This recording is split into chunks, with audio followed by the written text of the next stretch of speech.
Hello viewers, welcome to our YouTube channel. We are trying to design a playlist in computer organization and architecture. This subject is being one of the most basic subject. We discuss how the interior of a computer works.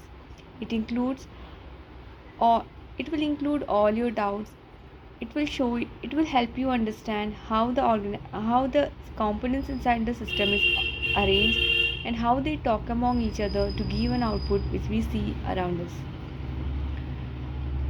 This is one of the most important subject which are which are we can find this subject in all the competitive exams as well as in your university exams.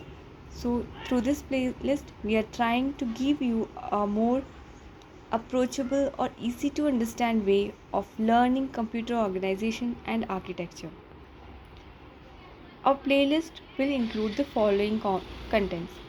We will start with an introduction, then what are machine instructions, what are addressing modes, what is ALU or arithmetic logical unit, what are data paths, what are control unit, instruction pipelining, pipeline hazards, memory hierarchy, interrupts and DMA modes.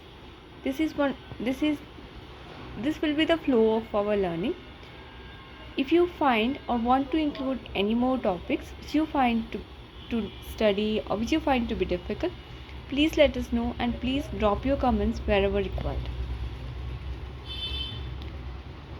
So, in short, we will be teaching you everything from basic to advanced, but we are having or expecting a bit of prerequisites from our learners or our audience.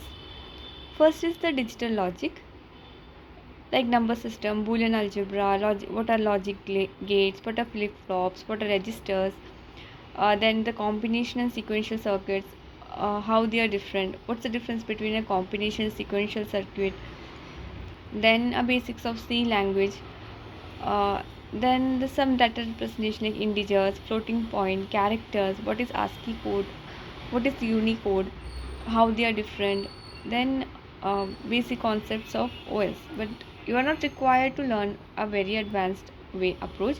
We will be discussing all in the coming sessions. So, there is a famous quote. I think you all this visible that the computer was born to solve problems that did not exist before. So please drop your comments and please let us know how many of you are against this particular idea and how many of you are supporting this concept. So moving to our next slide, why do we need to learn this? So students, why do we need to learn a subject? We need to learn a subject to first and foremost to gain knowledge.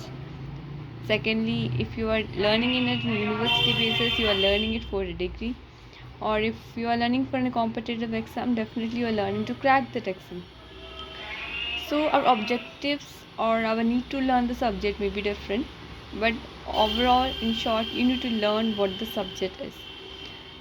Through this session, through this playlist, we are trying to incorporate a teaching approach where it is basically heard in by students that the computer organization architecture is one of the most it's a theoretical and since it has a theoretical and numerical aspect, it is always heard that the subject is very much hard and it's very much difficult to be taught.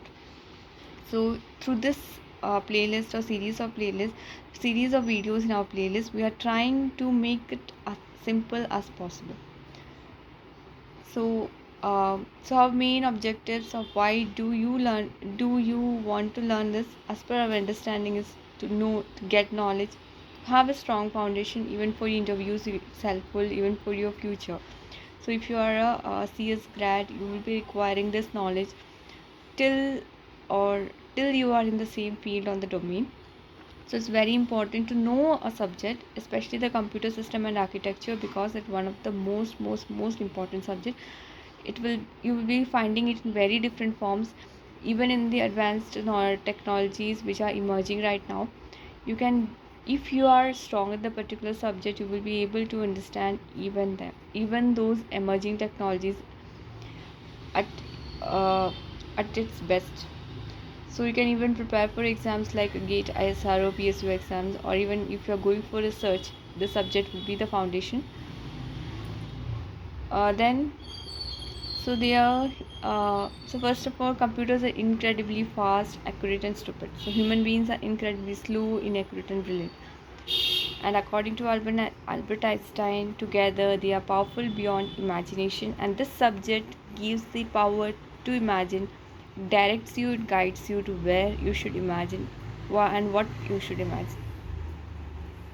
So these are the objectives: to provide a clear understanding of the basic structure, function, units, and operations of a computer, to explain data representation, instruction formats, and addressing modes. So I'm not sure whether you are familiar with this key points like data. What is instruction format? What are instruction formats? What are addressing modes?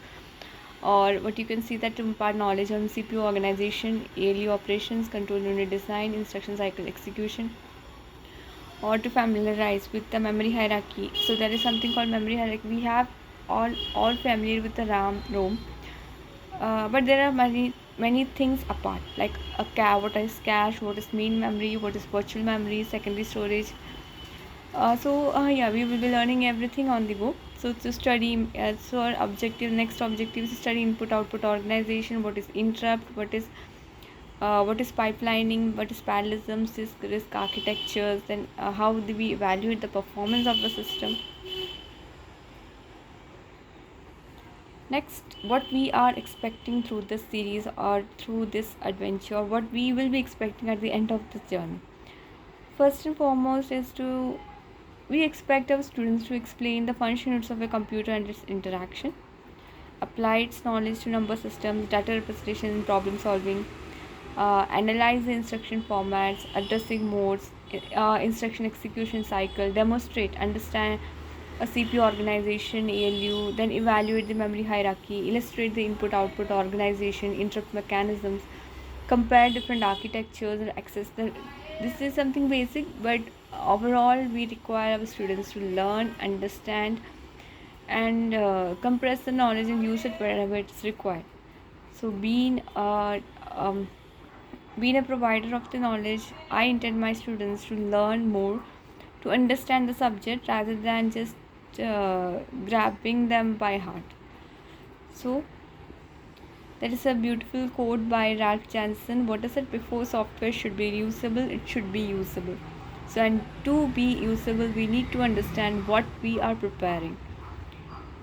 Otherwise, it will be a very confusion, because if you are planning to make something Indian design, and you at the end came up with a Japanese or Chinese, then it would be not good for you as well as the one who are being served with. So our intention should be goal oriented, that what we are learning should be in such a way that we could provide something useful to the society as well as to ourselves. So that's all for today. We from the next session we will start our introduction and all. So today I had only the intention to discuss about what this new channel is going to provide you with. So in short, in summarizing what we have learned today, this is a new channel that we are starting, and as an experimental session we are starting with computer system and organization. We will be trying, our team will be trying to teach you the subject in a new way, new approach, rather than a grabbing one.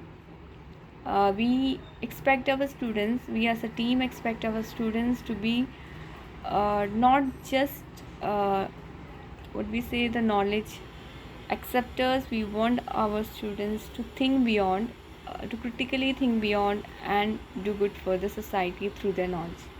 Thank you so much for listening and being part of this video. We will be coming up with the next video with the introduction session as shown in the contents. So till then, bye, thank you, take care, bye.